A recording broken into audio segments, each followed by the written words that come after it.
பணம் பெருசாக வருதுன்னு சொல்ல முடியாது. ரெண்டாவது கடனை கட்டிடுவீங்கன்னு சொல்ல முடியாது. ஆனால் அதுக்கு ஒரு வழியை காட்டிடுவார்னு நான் சொல்லுவேன். சரிங்களா?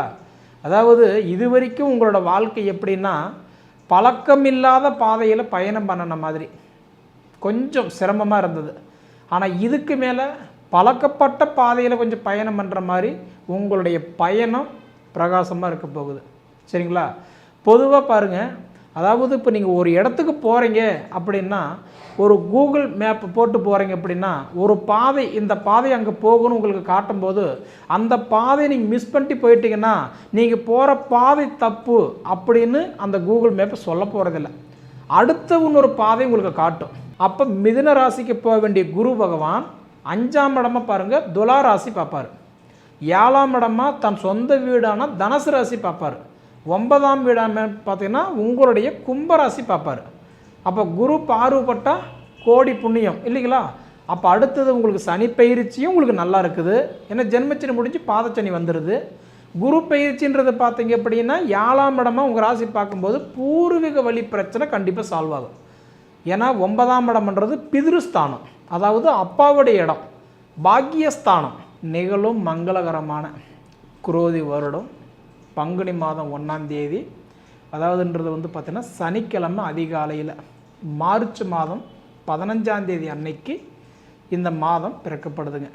அதுவும் பார்த்திங்கன்னா உத்திர நட்சத்திரம் 1ஆம் பாதத்தில் 4ஆம் பாதத்தில் கன்னி ராசியில், அதாவது கும்ப லக்னத்தில், அதே மாதிரி பார்த்திங்க அப்படின்னா 159 டிகிரியில் தான் இந்த மாதம் பிறக்கப்படுதுங்க.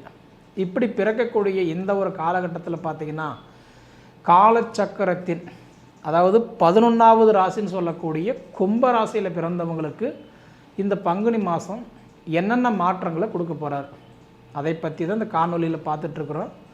பொதுவாக கும்ப ராசி அப்படின்னா ஒரு ஆன்மீக ராசின்னு சொல்லுவாங்க, ஆன்மீகத்தை சார்ந்த ராசின்னு சொல்லுவாங்க. கும்பராசிக்காரங்களை பொறுத்த வரைக்கும் பாருங்கள், கடவுள் பக்தி எப்பயுமே ஜாஸ்தியாக இருக்கும்.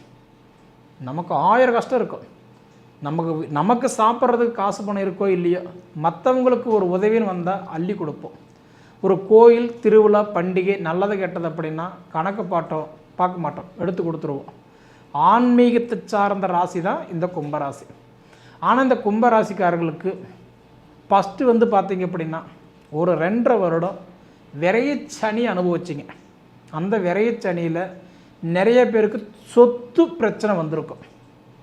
அடுத்தது பார்த்திங்க அப்படின்னா குடும்ப பிரச்சனை வந்திருக்கும். அந்த சூழ்நிலை கொஞ்சம் பணம் தட்டுப்பாடு வந்தது. சரி, இதோட நம்ம கஷ்டம் தீர்ந்து போச்சு அப்படின்னு நினைக்கும்போது ஜென்மச்சனி உங்களுக்கு ஸ்டார்ட் ஆச்சு. ஜென்மத்தில் வந்த சனி செருப்பால் அடித்தா கூட போகாதுன்னு சொல்கிற மாதிரி அதுக்கப்புறம் 2.5 வருஷம், ஃபஸ்ட்டு 2.5 வருஷம் விரைகிச்சனி, 2வது 2.5 வருஷம் ஜென்மச்சனி. இப்போ அந்த ஜென்மச்சனின்றது இந்த மார்ச் மாதம் 29ஆம் தேதியோட உங்களுக்கு முடியுது. அப்போ ஒரு வீட்டுக்கு 2.5 வருஷம், அப்போ 3 2.5 சேர்ந்தால் தான் 7.5 வருடம் அப்படின்னு சொல்கிறோம். அப்போ முதல் 2.5 வருஷம் முடிஞ்சுது, 2வது 2.5 வருஷம் முடிய போகுது திருக்கணித முறைப்படி. இப்போ சனி பெயர்ச்சி பார்த்திங்கன்னா மார்ச் மாதம் 29ஆம் தேதி சனி பெயர்ச்சி ஆகிறார். கும்பத்தில் இருக்கிற சனி பகவான் மீன ராசிக்கு போகிறார். அப்போ இன்னொரு 2.5 வருஷம் உங்களுக்கு பாதச்சனி இருக்குது. இப்படி இருக்கிறவங்களுக்கு இப்போ இந்த பங்குனி மாதம் என்னென்ன மாற்றங்களை கொடுக்க போகிறாரு அப்படின்னு பார்த்தீங்கன்னா, பொதுவாக இந்த பங்குனி மாதத்தில் 15ஆம் தேதி வரைக்கும் உங்களுக்கு ரொம்ப சிரமமாக இருக்கும். ஏன்னா பங்குனி 15 வரைக்கும் ஜென்மச்சனி இல்லையா? அப்போ பங்குனி 15க்கு மேலே பார்த்தீங்கன்னா உங்களுக்கு பாதச்சனி வந்துடும். அப்போ இந்த கஷ்டம் அதில் இருக்காது. சரிங்களா? பாதச்சனியில் அந்தளவுக்குலாம் கொடுக்க மாட்டார். அது இப்போ பங்குனி மாதம் 15 தேதிக்கு மேலே உங்களுக்கு ஓரளவுக்கு மனசுக்குள்ளார ஒரு திருப்தி, ஒரு நிம்மதி, ஒரு சந்தோஷம் கண்டிப்பாக வரும். சரிங்களா? பணம் பெருசாக வருதுன்னு சொல்ல முடியாது. ரெண்டாவது கடனை கட்டிடுவீங்கன்னு சொல்ல முடியாது. ஆனால் அதுக்கு ஒரு வழியை காட்டிடுவார்னு நான் சொல்லுவேன். சரிங்களா? அதாவது இது வரைக்கும் உங்களோட வாழ்க்கை எப்படின்னா பழக்கமில்லாத பாதையில் பயணம் பண்ணின மாதிரி கொஞ்சம் சிரமமாக இருந்தது. ஆனால் இதுக்கு மேலே பழக்கப்பட்ட பாதையில் கொஞ்சம் பயணம் பண்ணுற மாதிரி உங்களுடைய பயணம் பிரகாசமாக இருக்க போகுது. சரிங்களா? பொதுவாக பாருங்கள், அதாவது இப்போ நீங்கள் ஒரு இடத்துக்கு போகிறீங்க அப்படின்னா, ஒரு கூகுள் மேப் போட்டு போகிறீங்க அப்படின்னா, ஒரு பாதை இந்த பாதை அங்கே போகணும்னு உங்களுக்கு காட்டும்போது, அந்த பாதையை நீங்கள் மிஸ் பண்ணிட்டு போயிட்டீங்கன்னா, நீங்கள் போகிற பாதை தப்பு அப்படின்னு அந்த கூகுள் மேப் சொல்ல போகிறதில்ல. அடுத்த இன்னொரு பாதை உங்களுக்கு காட்டும். சரிங்களா? அதையும் நீங்கள் மிஸ் பண்ணிட்டீங்க அப்படின்னா, ஐயோ அந்த பாதையும் தப்பு, உங்களுக்கு திரும்பி போன்னு சொல்ல போகிறதில்ல. அடுத்தது இன்னொரு பாதை காட்டும். இது போல் பார்த்தீங்கன்னா, ஒரு கூகுள் மேப் நம்ம ஒரு போட்டு போகும்போது நமக்கு அந்த பாதைகள் மாறிட்டே இருக்கும். சரிங்களா? அதுபோல் இது வரைக்கும் உங்கள் வாழ்க்கையில் எவ்வளவோ சிரமங்கள் கடந்து போயிருந்தாலும், அடுத்தது நீங்கள் போய் சேர வேண்டிய அந்த இலக்கு இருக்குது பார்த்தீங்களா, அது அடைய போகிறீங்கன்னு சொல்லுவேன். சரிங்களா? இது வரைக்குமே மைதானத்தில் இறங்கி நீங்கள் விளையாடுங்கன்னு சொல்கிறேன் நான். சரிங்களா? அதாவது இது வரைக்கும் நம்ம ஆடியன்ஸ் மாதிரி வெளியிலேயே உக்காந்துக்கிட்டு நம்ம கஷ்டம் தீருமா, நம்ம நல்லா இருப்போமான்னா எப்படி தீரும்? இறங்கி வேலை செஞ்சால் தானே நம்ம கஷ்டம் தீரும். அதுபோல் இதுக்கு மேலே நீங்கள் இறங்கி விளையாடி போகிறீங்க, ஜெயிக்க போகிறீங்க. உங்களுடைய பாதை மாறப்போகுதுன்னு சொல்கிறேன். புரியுதுங்களா? அதனால் கும்பராசிக்காரங்களுக்கு இது எந்த அடிப்படையில் நம்ம சொல்கிறோம்னா, 3 விஷயங்கள் நான் தெளிவாக சொல்லலாம். ஃபஸ்ட்டு விஷயம், இந்த சனி பெயர்ச்சி உங்கள் ஜென்மத்தில் இருக்கிற சனி பகவான் உங்கள் 2ஆம் இடத்துக்கு போகிறாரு. அது உங்களுக்கு ஓரளவுக்கு நல்லது. பாதச்சனியே வர்றதுனால இது ஒரு வகையில் பரவாயில்லை. அதே இதுக்கு மேலே பார்த்தீங்க அப்படின்னா, மே மாதம் 14ஆம் தேதி குரு பெயர்ச்சி. அந்த குரு பெயர்ச்சின்றது வந்து பார்த்தீங்க அப்படின்னா, மே மாதம் 14ஆம் தேதி வந்து ரிஷபத்தில் இருக்கிற குரு பகவான் மிதுனத்துக்கு போகிறாரு. அப்போ மிதுனத்துக்கு போகும்போது சனி பகவானுடைய பார்வை அப்படின்னு பார்த்தீங்கன்னா 5, 7, அதாவது குரு பகவானுடைய பார்வை பார்த்தீங்கன்னா 5, 7, 9. அப்போ மிதுன ராசிக்கு போக வேண்டிய குரு பகவான் 5ஆம் இடமா பாருங்கள் துலா ராசி பார்ப்பார். 7ஆம் இடமா தன் சொந்த வீடான தனுசு ராசி பார்ப்பார். 9ஆம் வீடாம பார்த்தீங்கன்னா உங்களுடைய கும்பராசி பார்ப்பார். அப்போ குரு பார்வைப்பட்டால் கோடி புண்ணியம் இல்லைங்களா? அப்போ அடுத்தது உங்களுக்கு சனி பயிற்சியும் உங்களுக்கு நல்லா இருக்குது. ஏன்னா ஜென்மச்சனி முடிஞ்சு பாதச்சனி வந்துடுது. குரு பயிற்சின்றது பார்த்தீங்க அப்படின்னா 7ஆம் இடமா உங்கள் ராசி பார்க்கும்போது பூர்வீக வழி பிரச்சனை கண்டிப்பாக சால்வ் ஆகும்.